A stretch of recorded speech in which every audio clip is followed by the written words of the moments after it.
Good afternoon, everybody. It is Friday. Yes, it is Friday, February 28th, last day of the month. The first full month of Jump. So, yeah, um, that happened, and it was bad. It's as bad as we thought. Actually, worse. Okay, Big massive dumps. pretty bad. Nonetheless, all right, we're trucking on as a country, and we are starting to fight back, so that's great. Um, now, with that said, I got some news. We're gonna talk about the assault on Social Security. Not good. Am I gonna play Monster Hunter Wilds? No, I'm not. I'm actually not a Monster Hunter fan. I tried World, but it wasn't very good, in my opinion. In my opinion, of course. Games. Here's the thing about games. If you enjoy games, then I'm not going to tell you what you should or should not enjoy. I'm going to tell you what I enjoy. The games that been playing, and I have been playing Dragon's Dogma again. Not two, but the original, the OG. So that's what I've been playing. But anyway, back to the stories here. We have MAGA's Epstein files flop. Oh, it's so good. So good. We're also going to talk about Ben Shapiro getting humiliated by Bill Burr, which is always fun. Uh, and then we have, of course, bad news Iowa legalizing discrimination against transgender people, of course. And then I am going to talk about a Biden insider that has revealed something that we all knew and that they all knew and didn't tell us, and basically tried to hide and gaslight us during this last incredibly important election. Remember, oh, this is such an important election. It's such an important election. We got to stop Donald Trump. And I agree, we had to stop Donald Trump because look at the disaster that we're in, right?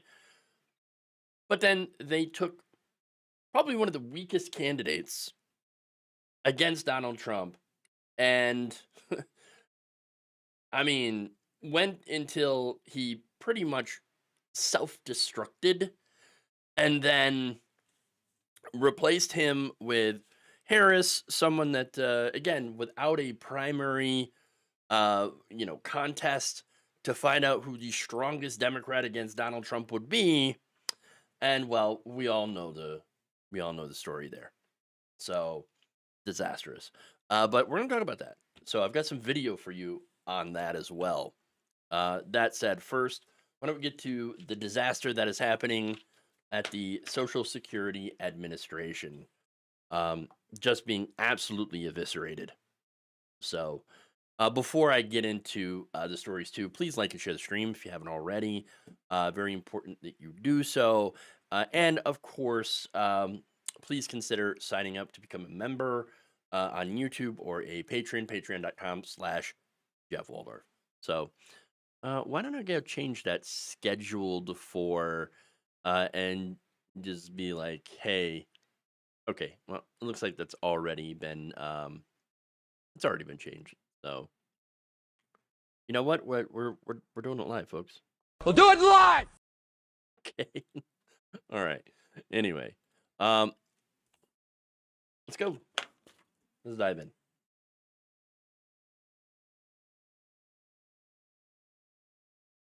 Hmm.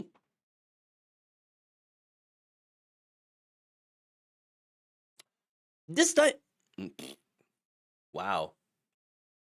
Despite making numerous promises not to touch Social Security, the Trump administration is touching Social Security. Specifically, they're planning to lay off a gigantic chunk of the workforce that administers this incredibly popular and very important program. Okay, so the SSA is preparing to lay off at least 7,000 people from its workforce of about 60,000. And that's according to a person familiar with the agency's plans who is not authorized to speak publicly. Interesting. Now, the workforce reduction, according to a second person who also spoke in the condition of anonymity, could be as high as 50%. 20%. That's half their workforce, okay? Massive. Now, if that happens, if these cuts happen, the Social Security Administration would not be able to function, okay? It might get so bad as to where checks might not even go out to many of the 69 million people who currently rely on them. These are seniors, okay, who are retired that are living on this fixed income. There are people who are disabled that rely on this. Not only that, but you've got, I mean, think about the staff at the nursing homes that some of these people that rely on Social Security benefits, um, they rely on there for their jobs. Okay, they'll be out of jobs if these checks are late, or if they stop coming. So this is really, really serious stuff. Okay. Now, that said, Jeff, are we just cutting the bureaucracy? I'm sure they'll be fine. Really? Think of any place that cuts half their workforce. Hmm. Think of like your bank cuts half their workforce. You think they're going to be efficient with your money? No, that's not going to make things more efficient. Look, SSA is already incredibly efficient as an administration, okay, as an agency. The percentage of Social Security spending devoted to administration has actually declined since 1957. It was originally at 2.2%, right? Now it's 0.5%. So way more efficient. If you're looking to efficiency, right? If you're looking at making something efficient, the SSA is actually a model that you should emulate, not try to eliminate. Okay. So no, it's not about making things more efficient, cutting into the bureaucracy or anything like that. No, this is about destroying Social Security. Look, the administration of this program is actually more efficient than most companies, private corporations. They spend more money on administration. Now, here's the thing: Social Security is not a service. Okay, it is not a profit making enterprise, and we should not be running it as such. Okay, the government is not a business. The government provides services in exchange for taxes. That's it. Okay, but again, getting ahead of myself, the reality is all these cuts in the government, in these government programs, are meant to destroy these government programs. Look, the SSA is already substantially understaffed. Okay. It is bare bones as it is. Okay. They had a hard time holding on to their current staff. I mean, look, on a personal note, yeah, I know this is anecdotal, right? But I know somebody who was, who wanted to be promoted within the SSA. They kept denying promotion. Why? Why? Because they had nobody to fill his job. So it's like, I'm sorry, we can't promote you because you're doing a fantastic job where you're at, and we don't have anybody to replace you with. That's it. And so that's what's going on here. Okay. So, and by the way, this affects people on the service side. All right. Anyone who's had to deal with trying to contact someone at Social Security knows firsthand how long it takes to actually get a human on the phone to speak to. Hours at a minimum. All right. Look, I have a local Social Security office. It's right down the street. They're lucky. I mean, they're appointment only. Okay. And only no walk-ins. You're lucky, to be able to get an appointment on the same day, much less the same week. Okay. And I don't know if they're going to stay open. That's one of the problems here. Okay. I mean, already many of the 1,233 SSA field offices across the country, some of them are getting ready to close. Some of them already have closed. And about 120,000 people visit those offices every single day, whether it be signing up for their benefits, dealing with any issues, turning in things like pay stubs for people who, are on disability but work part-time. There are plenty of those. Okay. They're not going to be able to do that at those field offices. All right. And I know some of you might be like, well, everything's online now. So just, why don't you go online and do it? Not everybody has a computer. Not everybody has an internet connection. Not everybody knows what they're doing when it comes to uploading their files online. All right. So there are significant issues there. All right. But that's not all. Okay. Kathleen Romick, Director of Social Security and Disability Policy at the Center for Budget and Policy Priorities, said that this is going to have an effect on current beneficiaries. In fact, she says there's no way SSA can sustain the thousands of staff losses that result from the massive reductions to come without hurting beneficiaries. Over 2/3 of the agency staff serve the public directly, and the rest support their work, hearing appeals, keeping SSA systems running and secure, maintaining a high level of transparency and accuracy, and more. It's going to get a lot harder for people to get help and take a lot longer to get access to their earned Social Security benefits. Yeah. And I think that's the point. This is not about streamlining, making things more efficient. No, this is about making it so bad that people will be okay with privatizing it. All right? That's it. In fact, there's one SSA employee that said they're effectively looking to dismantle SSA in a matter of months, with no study, no planning, no insider knowledge, nothing.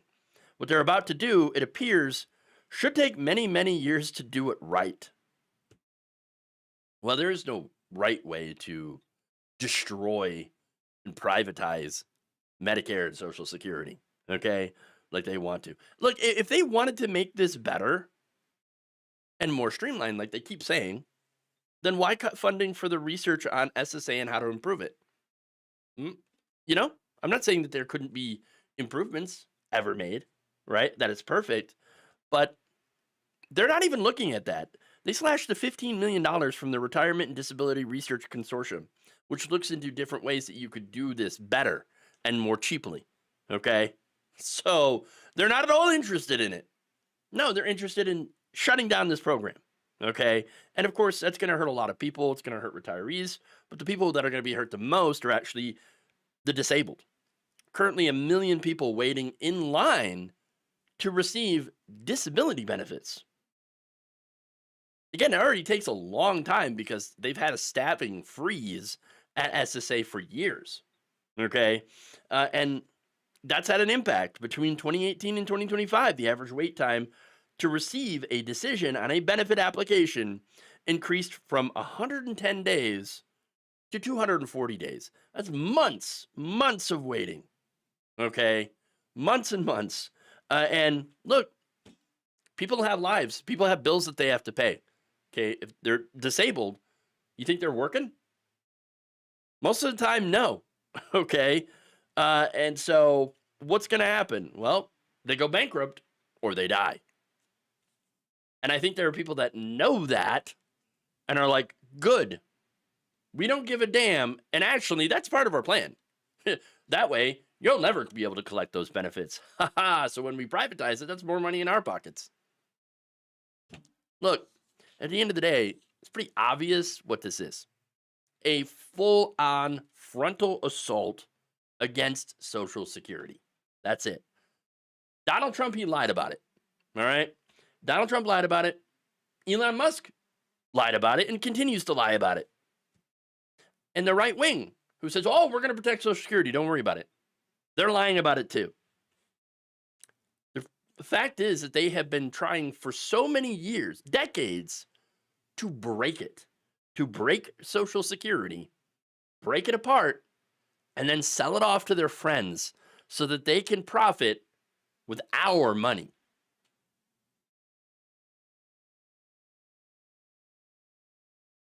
All right.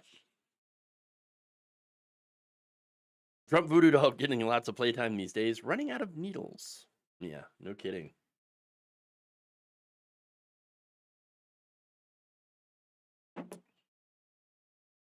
Gotta love coffee in the afternoon. The only way I can do this. Lots and lots of coffee. All right.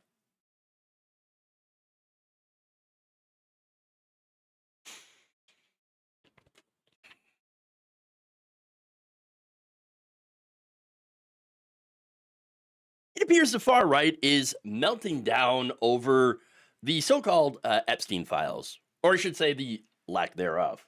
Okay. Now, the Epstein files are supposedly a collection of documents that would prove a central tenet of QAnon.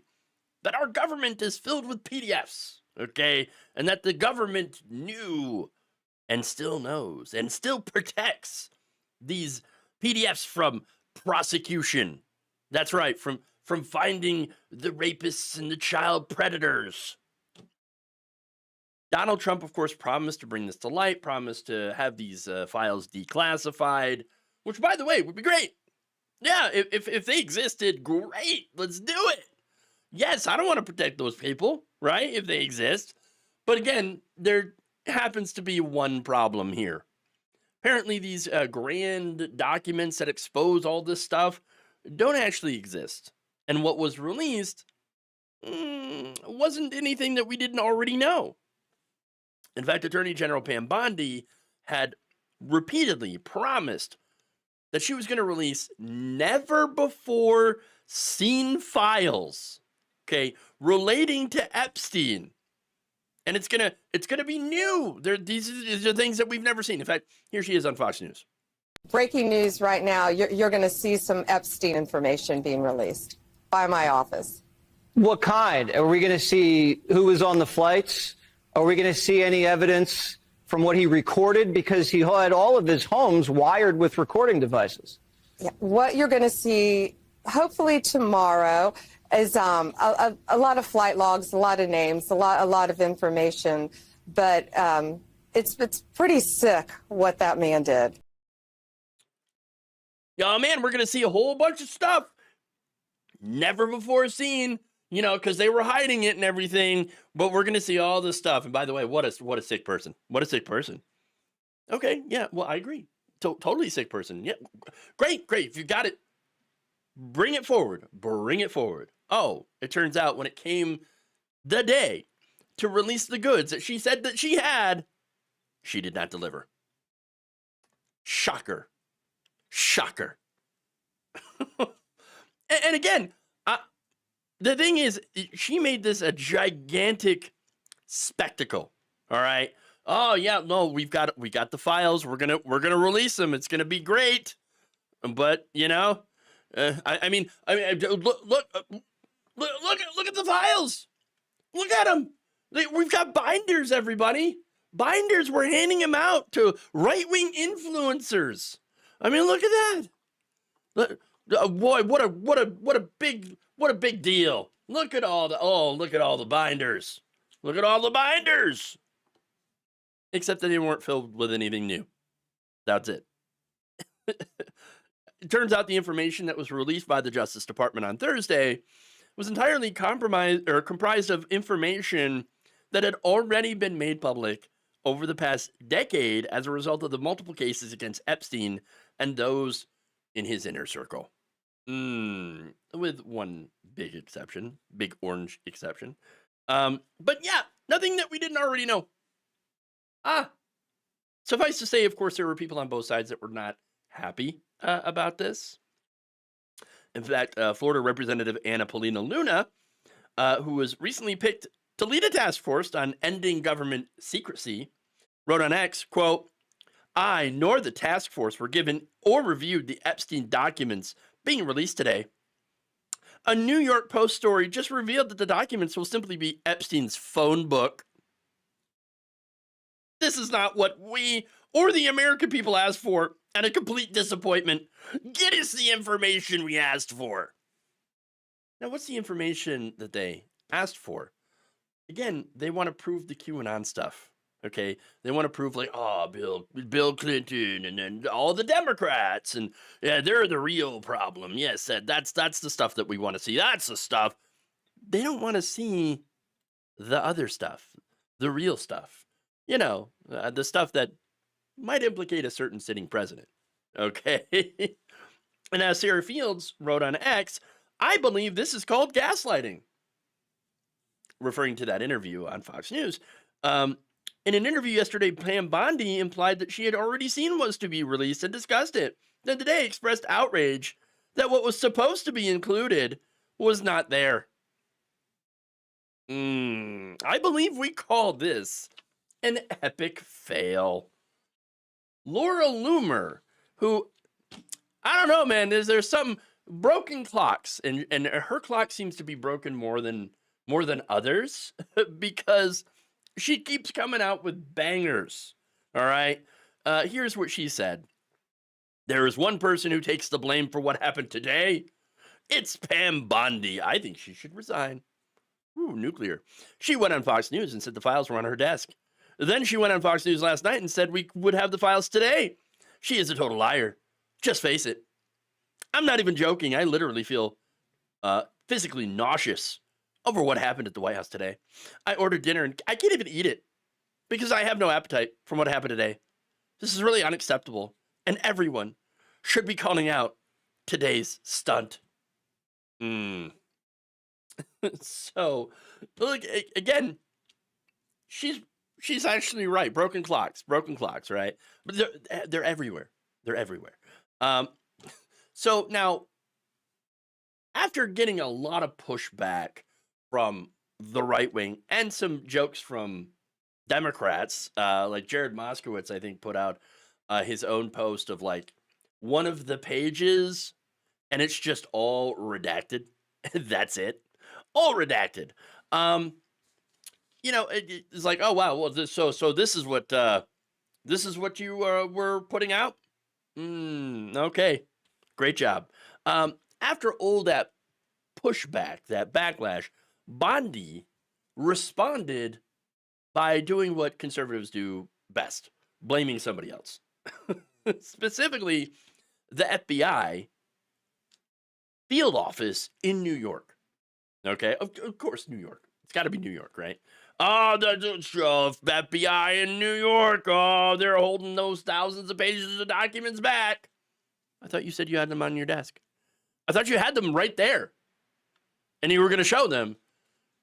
How can they be on your desk and then being hidden from you in New York? What happened? What happened there? Okay. And by the way, why would these files be in New York when he was prosecuted in Florida? That's weird. Look, Florida, by the way, pretty interesting. Pam Bondi is from Florida, okay? And Florida just happened to have been where Epstein was given his sweetheart deal by Trump cabinet member. This is the first administration, Alexander Acosta. Acosta had given Epstein immunity from all federal charges, along with 4 named co-conspirators and any unnamed potential co-conspirators. Oh, that's real weird. Huh. Odd. Just lots of strange stuff going on here. All right. But understand that's probably why Bondi is blaming the FBI. Because she had nothing. It was a bust. It was a flop. Now, here's what's funny. This is setting her up to fight against Kash Patel. Kash Patel is running the FBI. Okay. Kash Patel is a QAnon guy. All right. So, yes, he's one of the people that's, oh, storm is coming. Yeah, I'm going to go in, I'm FBI, I'm going to clean the house, and we're going to release these files. We're going to expose all the PDFs. All right? We're going to do that. Well, okay, but now you're there, and you've been confirmed. Shouldn't this have been number 1 on your list? Shouldn't we have seen something about this? No? Bueller, you got nothing, guys. Nothing. Or actually, what's worse and very plausible is Donald Trump's got his fingerprints all over it. Yeah. Look, Donald Trump partied with Epstein, okay? And he knew that Epstein, quote unquote, liked them young, okay? Yeah. Well, he loves beautiful women and on the younger side. Here we go. Now, that said, one man did come to Bondi's defense, and that would be Chief Twit Elon Musk, who argued that Bondi likely faces challenges from within the DOJ. Oh, really? Oh, interesting. He said people don't understand that you don't get instant power here. And this is in a repost by user Wall Street Mav that said that the Attorney General is, quote, get this, fighting a leftist culture within the DOJ and FBI and asked that her critics just give her a chance. She's fighting against the leftist culture at the DOJ and FBI, the very agencies that have been consistently crushing any leftist movements in this country for like the last 50 years plus. What? Oh, come on. Really? Really? Blaming the left here is such a sad and pathetic go-to move that they constantly now use to ignore their own failures. Okay, it's the left. It's the left. Is the left in the room with you right now? I'm just asking. You guys are in power. You're firing everybody, and yet somehow, still the left's fault. You're doing loyalty tests, and somehow, oh, this is the left. The left is stopping us every single time. It would be funny if it weren't so stupid and damaging and didn't involve the most powerful government on the planet chasing down these, weirdo, ridiculous conspiracy theories. It's just absolute ridiculousness.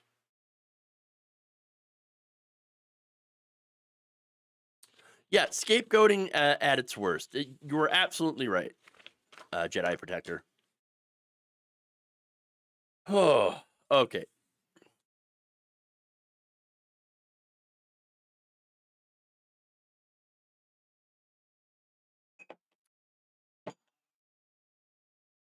Moving on.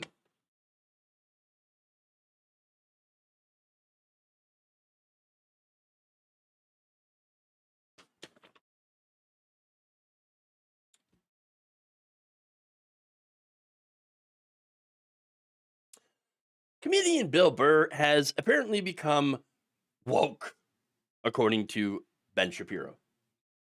I mean, what isn't woke to Ben Shapiro? Okay, so now, back in December, they started, trading some words, right? Shapiro called out Burr for his rant against billionaires, which was awesome.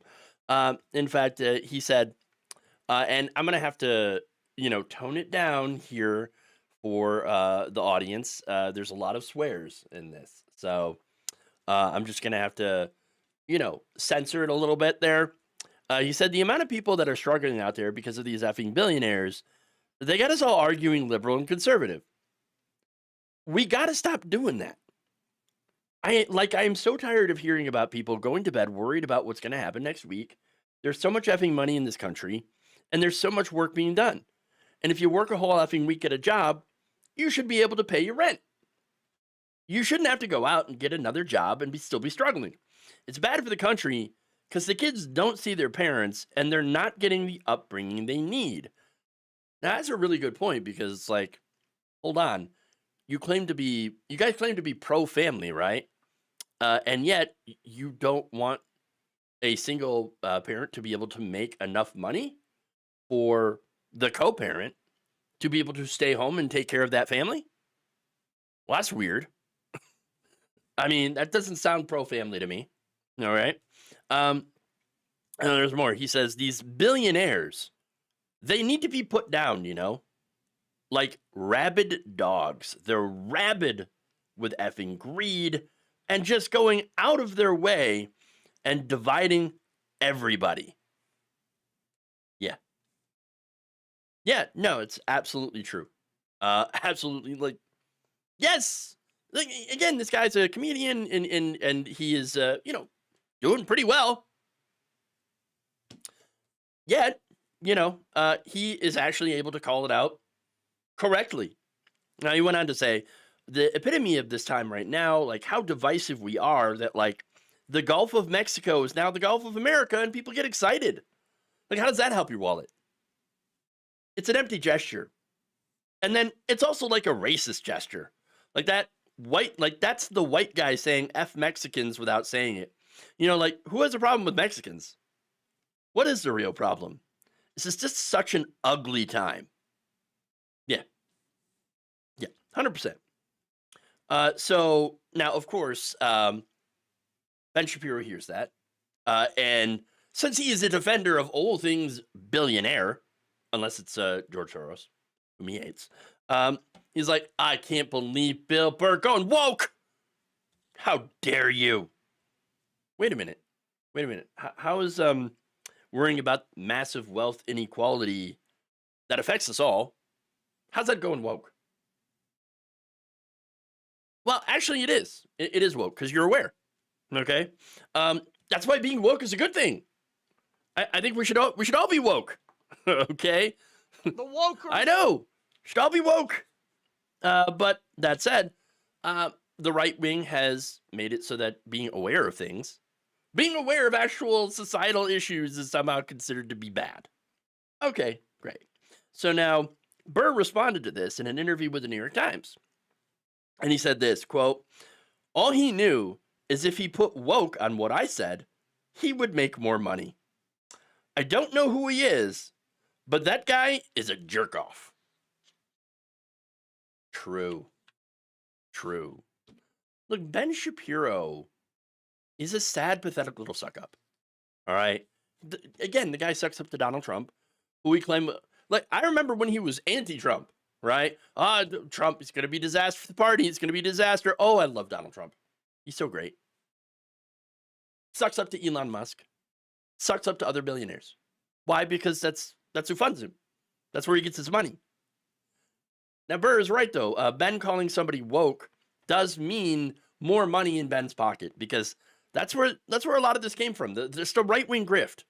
If there's anything that they don't like, it is woke. And then suddenly, like, it's like a Pavlovian reaction for people in the right wing. Like, they hear that and they're like, woke. It's woke. Do you even know what that means? No, they don't. They never know what it means. It's just whatever we don't like. All right? So now, let's get back to where this originally started, though. And that is Burr's reaction to the murder of CEO Brian Thompson. Okay? Now, Burr talked about that and said that while he does not agree with killing people, and I think that's pretty much everyone's position, right? He understands why people aren't really upset over that fact. He said, I love that CEOs are afraid right now. You should be. By and large, you're all a bunch of selfish, greedy, effing pieces of shit. And a lot of you are mass murderers. You just don't pull the trigger. That's why it looks clean. For them to be like, oh, why would anybody want to do this? They're denying claims and people are dying. There's nothing about what Burr said there that was untrue. No, it's 100%. Right on the freaking money. All right. But then Ben Shapiro comes out and he says, well, oh, how dare you? That is so truly evil. He's saying that you should live in fear if you're the CEO of a company that does things that Burr deems to be bad or wrong. Wait, killing people's wrong. It doesn't matter if you're doing it with a pen or gun. The result is still the same. And so that's what this CEO was doing. Okay? He was preventing people from getting health care that they deserve, that they need to stay alive. Without that health care, they die. Okay? And so that's what's happened. Okay? Over, what, a third of all of the claims made by customers, people who pay their premiums, okay, to get this health care, were just automatically denied. And about 90%, thanks to an AI model that they were using for Medicare Advantage patients, these are people who are elderly, were denied. 90%. I know they're like, oh, well, it was a mistake. No, it wasn't. Because every denial got you money. You made money off those denials, off those people who, a lot of them, big chunk of them died because they didn't get the care that they needed. Or they went bankrupt. So that's what happens. All right. So again, killing people's wrong. Isn't that your position? Aren't you arguing? Oh, it's so evil to, cheer on dead people, right? The murder of somebody. Well, that's what you're doing when you're defending these people. That's it. So now, again, Shapiro, he's like, we must defend the billionaires. And if you don't, you are evil and woke. Look, I remember when Ben Shapiro was going after the people who were not as upset as he was over Thompson's death. And this was happening all over right-wing media, by the way, where you had, people that were like, oh, wow, this is so horrible. Look at all these people, these unhinged leftists that are cheering on the death of a CEO. How dare they? And he actually had a lot of people in the audience, in Ben Shapiro's audience, and people online, on Twitter. These are conservatives, these are MAGA people that are like, actually, I'm not at all upset about this. Now, yeah, I mean, killing people's wrong and all, but he was killing people too. So, people were dying as a result of the decisions that Thompson was making. And so, yeah, we don't like that. And so many people that have had to deal with these insurance companies that were denying people, their legitimate claims. So, the backlash was great. Again, Burr had said, hey, I don't agree with the murder. Now, Shapiro, in his, comments about Burr, actually left that part out to make him seem that he was endorsing murder, which he wasn't. He never did, right? He was just saying, we all get it. We get the anger. Ben Shapiro does not get the anger. He thinks we must defend billionaires all the time, 100%. And you know why? Conservative 101 is, if it doesn't happen to me, I don't give a damn about it. That's it. If it doesn't happen to me, I don't care. Look, the reason that Ben Shapiro and all these, rich a-holes responded so viscerally to the murder of Thompson is because Ben Shapiro identified more with Thompson than someone who had their insurance claim denied. That's it. It really shows you exactly who Ben Shapiro is, as if you didn't already know, but it's just now even more clear. That said, I'm really liking the whole woke Bill Burr, who is no different than before. Obviously, he said a lot of things that I agree with. He said things that I don't. It's whatever, right? That's his job. His job is a comic, right? Pointing things out and doing it in a fun way or an edgy way, right?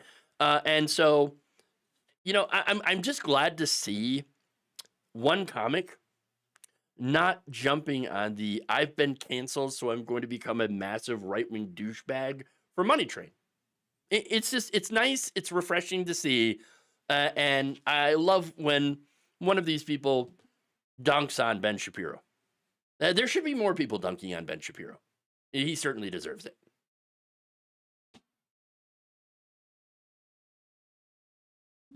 All right. Let's move on to, people in Iowa losing their civil rights. Oh, boy.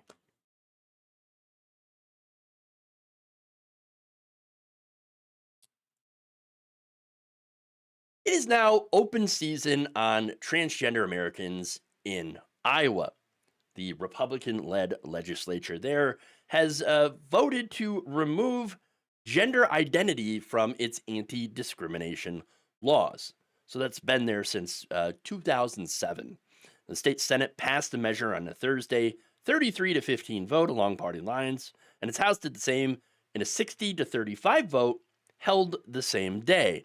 Legislation will remove gender identity as one of the classes protected against discrimination in employment, wages, public accommodation, housing, education, and credit practices. It also redefines female and male as an exclusive binary assigned at birth and reclassifies gender as a synonym for sex that cannot be used as a substitute for gender. Okay? So if you were thinking that Republicans were not trying to erase transgender people. Oh no, they're just trying to, keep men out of women's locker rooms. That's all they were doing. They're not trying to erase trans people. What are you talking about? Well, you were wrong. They're absolutely erasing trans people. Okay. Look, there's never an issue before with these laws. Okay. In Iowa, yet thanks to the anti-trans panic that the Republican Party has been, whipping its followers into, Iowa is now leading the charge in backsliding on their civil rights. And this is probably only the first. Now, Republican supporters, they said, well, we got to protect the women and the children. You see, we got to protect them from the trans women coming into the bathrooms. That's what we got to do. No, actually, they misgender and they just say men now. And they're saying, well, it's because they threaten women's safety and civil rights. That's right. That's what's going on. There's no evidence of that. There's no evidence that trans people pose a threat to women or children. In fact, the people that tend to pose a threat to women and children are actually the Republican Party. The Republican Party, you got, pastors that are a threat to children, specifically Republican politicians that are more of a threat to women. I mean, it's ridiculous. And speaking of ridiculous, nobody really believes that a man is going to go through the effect of, their effort of transitioning into a woman so they can go into a women's bathroom or a locker room to assault her. I mean, what's preventing a man from doing that now? You think a sign is going to stop a rapist? Oh, no, I can't go in there. It says women only. Damn it. Foiled again. Foiled again. No, it's very clear that this is all about trying to completely erase transgender people from existence. That's it. Democratic Senate opponents tried adding some amendments that would have kept anti-discrimination protections for trans and gender nonconforming people in housing, employment, and credit. However, Republicans widely rejected them. Okay? Now, you might be wondering, okay, but why do trans people need special protections anyway? Because without them, they get discriminated against. That's the whole point. Okay? Yes, they get denied housing, jobs, and credit. I mean, look, these stats, 1 in 5 transgender people in the United States have been discriminated against when seeking a home, a place to live. Okay? 1 in 10 have been evicted from their homes because of their gender identity. About 40% of the 4.2 million youth experiencing homelessness are LGBTQ+. And these are disastrous, okay, stats. Absolutely disastrous. And not only that, but according to research and reports from organizations like the National Center for Transgender Equality, it is generally considered harder for transgender people to get jobs, employment, compared to cisgender individuals. Okay, they get discriminated against. And even when they're on the job, they get passed over for promotions. And if they transition while they're working, they're often outright fired. And that is the absolute reality of this. And again, even when they're, when they're at the job, okay, they often face physical and verbal harassment at work. That is the reality. That's why they need protections. Okay. Now, when asked if he was surprised to hear that a majority of trans people face discrimination, one of the state senators, this is Jason Schultz, the bill's primary Senate sponsor, responded, quote, "I don't know. I've never thought about it." So wait, for a party that seems to have trans people around their heads, rolling around their heads, rent free, living in their heads, okay, and just constantly thinking about, we got to stop the trans people, got to keep them out of the locker rooms, got to keep them out of the bathrooms. You'd think that you would actually know something about the people that you are discriminating, you're legalizing discrimination against. But of course they haven't. Of course not. Of course not. I mean, the people passing these laws don't know any transgender people. They don't know. They probably never knowingly interacted with any of them. I mean, going back to like, for example, some of the state bans on like trans girls in sports. Okay, some of these states have never had a transgender athlete in their state at all. So, but they're still, we're passing laws. We got to stop them. Stop who? They make up less than 1% of the population. You got to be kidding me, right? No, they're not.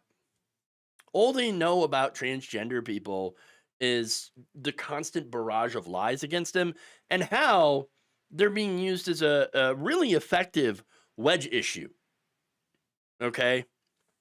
That's it. Republicans are using this marginalized population as a wedge issue to get themselves into power. So that they don't actually have to do anything when they get there, because they never planned on doing anything other than to pick your pockets. And at the end of the day, that's really what that's all about, to get into power. But of course, they have to have the appearance of doing something, and that's where you get this. Creating open season on transgender people, so that, look, we solved the problem. That wasn't actually a real problem. Please reelect me so that I can keep picking your pocket. It's just absolutely disgusting. And, I feel for all the transgender, non-binary people, not just in Iowa, but in all of America, who are currently just massively under attack.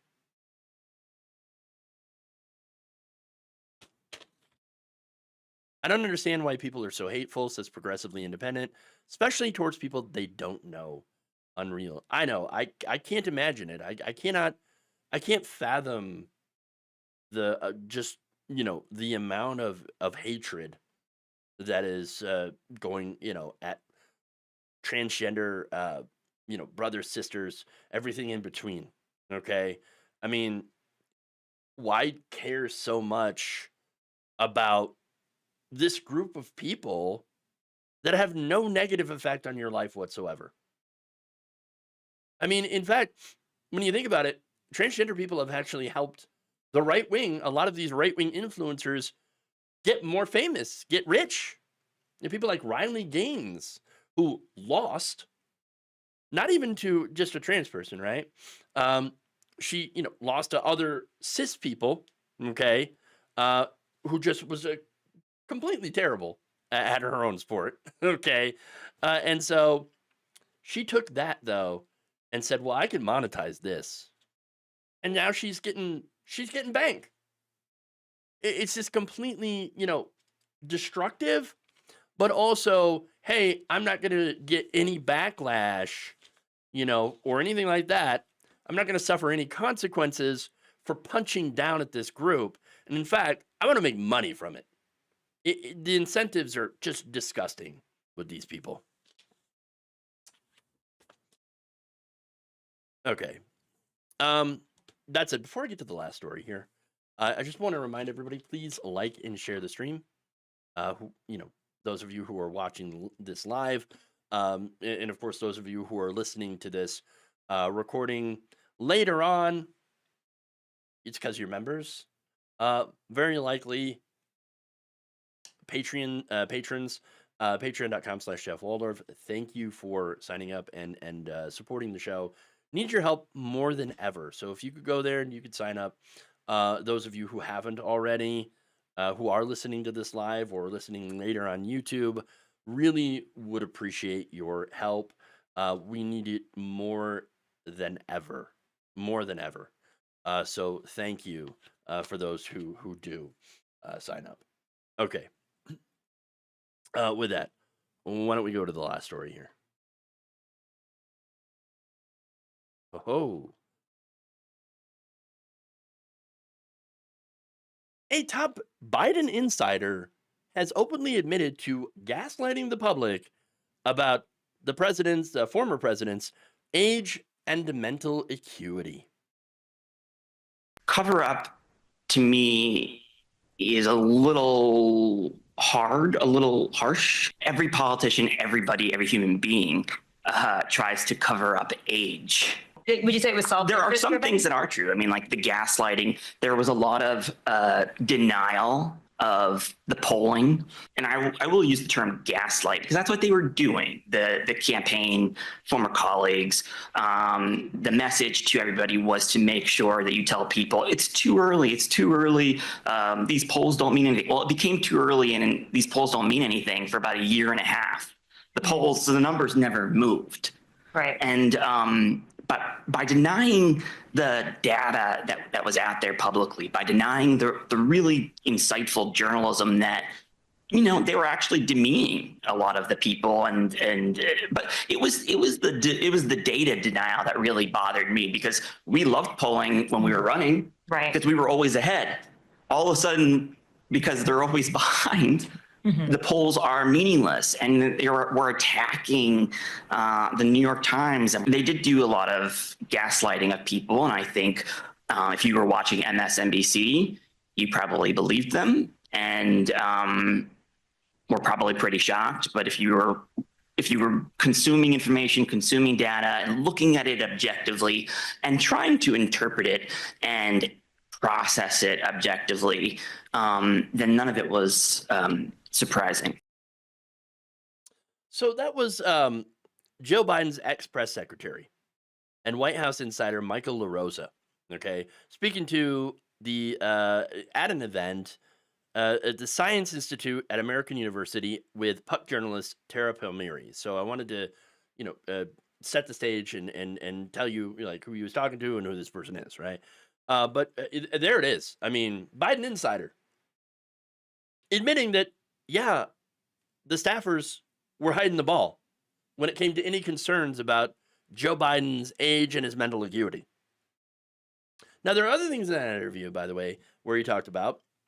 One of them is how he expected Biden not to run again, to kind of pass the torch to younger Democrats, maybe more progressive Democrats, if we had a primary. But that did not happen. Joe Biden went full steam ahead. The DNC did not hold a primary.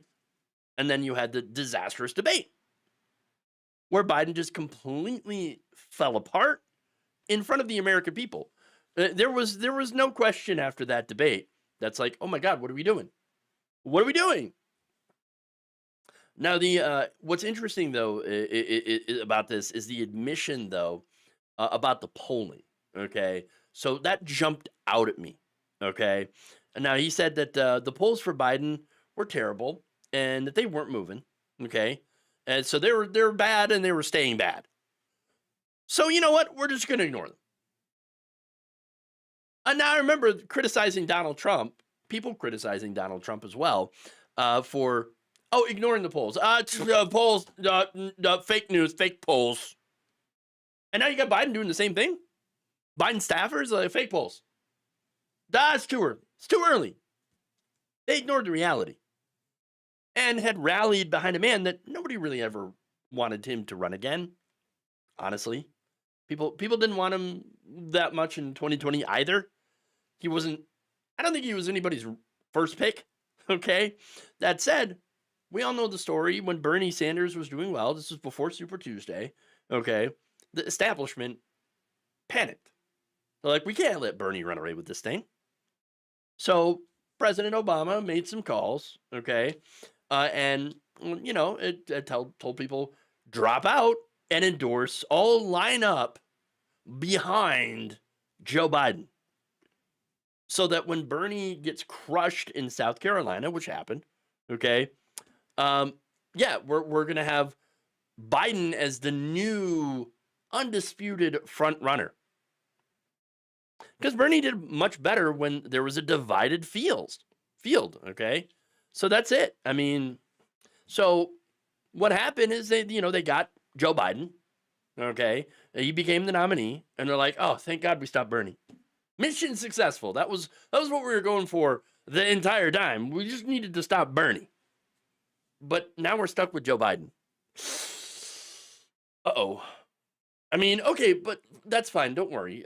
He'll win He'll serve 1 term. He says he's going to be a 1-term guy, and then he's going to pass the torch. And then we'll figure out where to go from there. But that didn't happen. By the time Biden dropped out, it was too late, pretty much, for Harris to turn it around. Now, that said, maybe she could have, if her political instincts were better. Okay? I mean, here's the thing. Picking Tim Walz was actually really good. I had some hope then. Okay, it's like, all right, Tim Walz, not Josh Shapiro. Woo! All right, we got a chance. We got a chance. But then picking him actually didn't do him any favors because they muzzled him soon after. I mean, yeah, he was out there talking about how Republicans are weird and his polls were up and their polls were up, and it's like, oh yes, finally somebody who's saying it right. Okay, great. And by the way, Tim Walz is out there now talking about like, hey, that people are not. We're not going to tinker around the edges with ACA. No, we're going to go for real universal health care. Okay, so that's what he's talking about now. So Tim Walz, fantastic pick, but they muzzled him. They silenced him. And look, they also kind of tried to muzzle Bernie as well. Okay, and so those same staffers that stopped Tim Walz from being Tim Walz also told Kamala Harris, hey, why don't you not, campaign with any progressives or anything like that? No. You're going to now campaign with Liz Cheney. Campaign with Liz Cheney. Don't say anything bad against Joe Biden or differentiate yourself from Biden's policies in any way whatsoever. Okay? And you know what? Whatever you do not say anything about the genocide in Gaza. Even though that most Democratic voters are like, please stop sending Israel unlimited amounts of money. Please stop doing that. Like it's gonna go badly. Okay, we don't really want to support a genocide. They're like, no, full steam ahead, and actually, we're gonna just shut that whole thing down. We don't need your votes. So places like Dearborn, swing state, Michigan, very important to pick up. No, we're just forget about it. Not at all important. Terrible. Absolutely terrible. And of course, agreeing with conservatives on the immigration as well, and not sticking up for trans people. Just awful.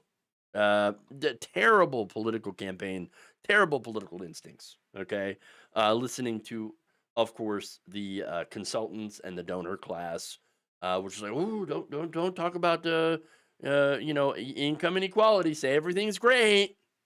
We got to say everything's great. Oh boy.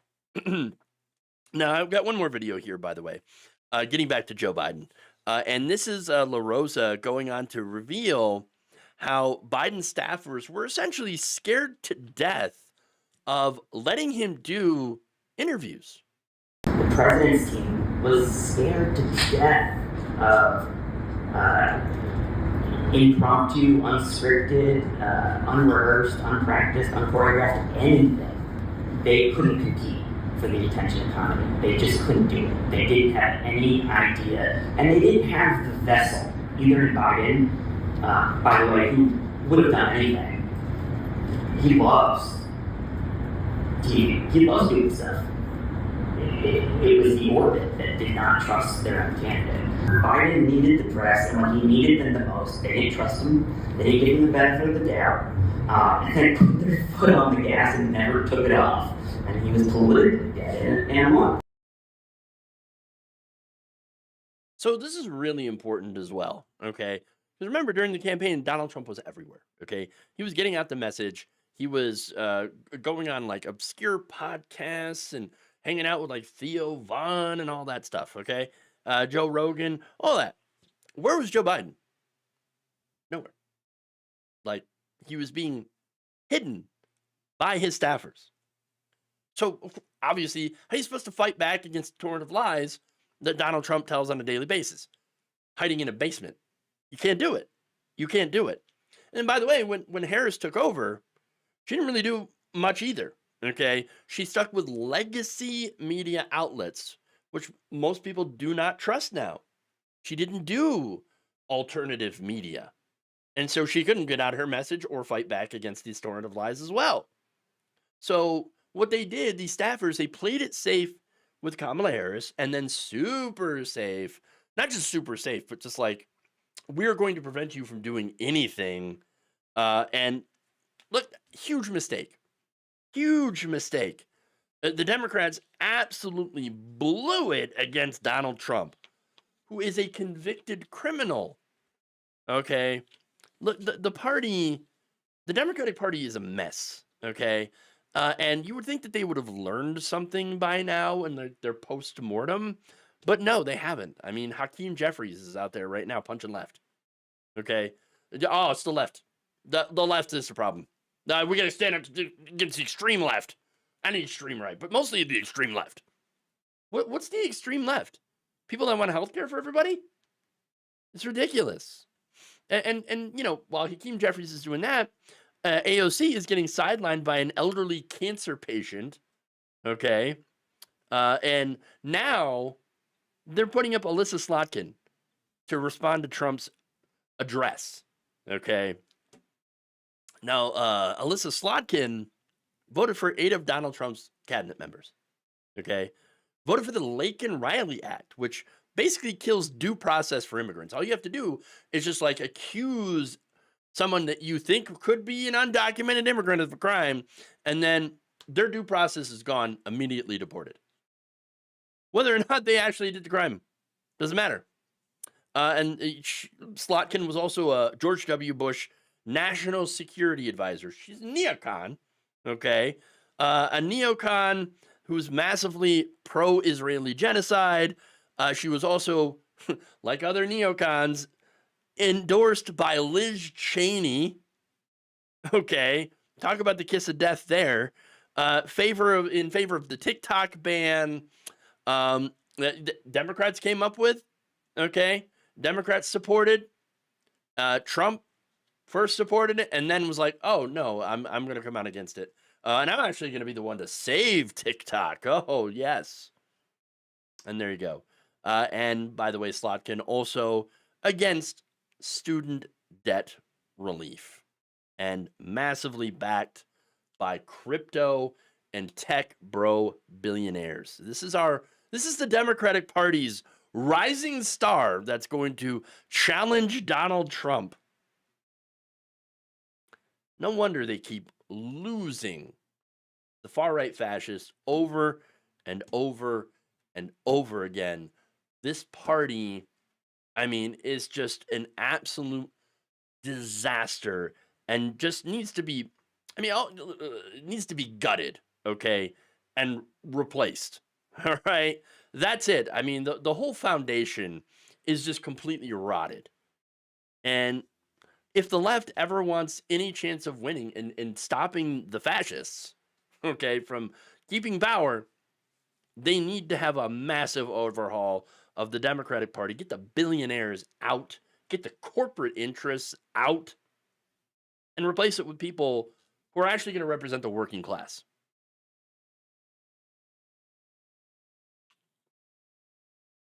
Okay. That's it. I could go on. But no. That's it. That's all I got for you today. Thank you for sticking with the show, listening, watching, all that wonderful stuff. Please like and share if you haven't already. Consider supporting us on Patreon, patreon.com/Jeff or becoming a channel member on YouTube. You could also become a supporter on Facebook as well. So I also post these videos there. Anyway, with that said, try to have a good weekend. We'll see you back here on Monday. Love you all, and try to stay sane in these hard times.